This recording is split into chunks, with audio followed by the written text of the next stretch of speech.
Is it possible for us to know that God exists? Some philosophers and theologians would answer yes to that question, and they developed arguments for God's existence, one of them being the moral argument. In the last episode, we talked about what the moral argument is and how we can know that this argument is a sound argument. What I want to explore today are challenges to the moral argument for God's existence.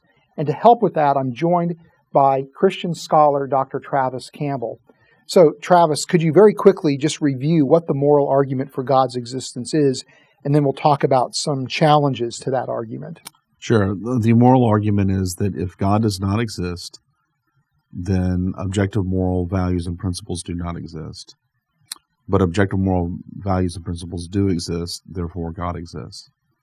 Okay, so it seems to me that if I was a skeptic, the premise that I would go after would be that there are objective moral values, because we live in a world today of relativism and things like that. So what are some objections to that second premise, and how can we respond to those objections?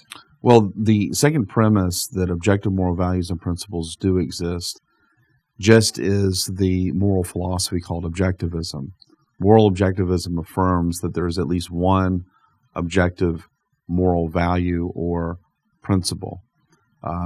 What is a principle? A principle is a standard. A moral principle is a standard of behavior. And an objective moral principle is a standard of behavior that is true regardless of what anyone thinks of it. So imagine that the entire world came to conclude that torturing babies for the fun of it is okay.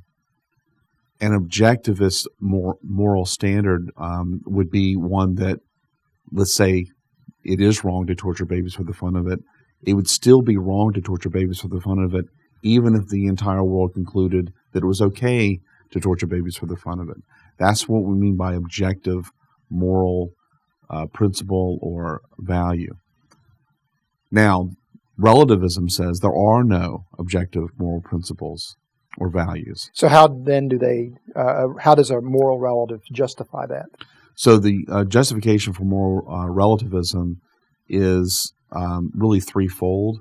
The diversity thesis says that values are just different in time and clime. Throughout history, we've seen values change.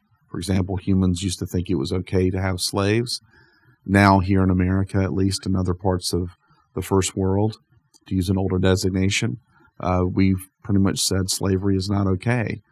And moral values also differ in terms of culture. Feet binding in China is considered okay, but here in America we don't do that. So because values are diverse from time to time and between culture and culture, we think that we should think, says the relativist, that there just are no moral values that are objective in nature, that moral values are the product of the human mind.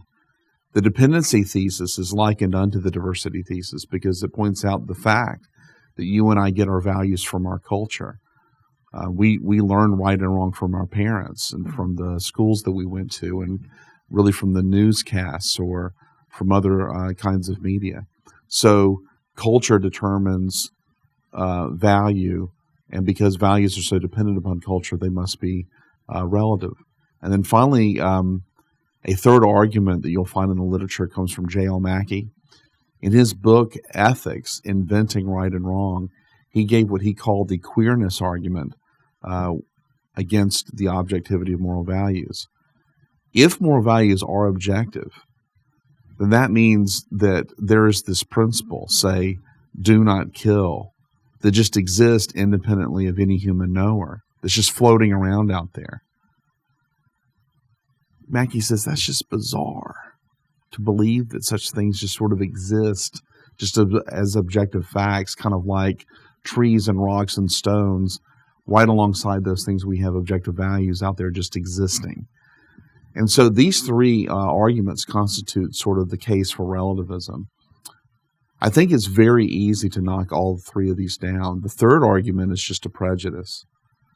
And the dependency thesis points out a fact that does not prove relativism. Not only do I learn my values from my culture, I learn about science and math and history from my culture. But we wouldn't say that those subjects are totally relative, would we? And then finally, diversity only proves diversity. It doesn't prove that no one has come across the right moral values. Just because people differ in what they believe to be right and wrong doesn't mean that someone doesn't have the answer. And so I think that these three arguments, though often appealed to among professors and even some people in our high schools, I just think that they just don't constitute a good case for relativism.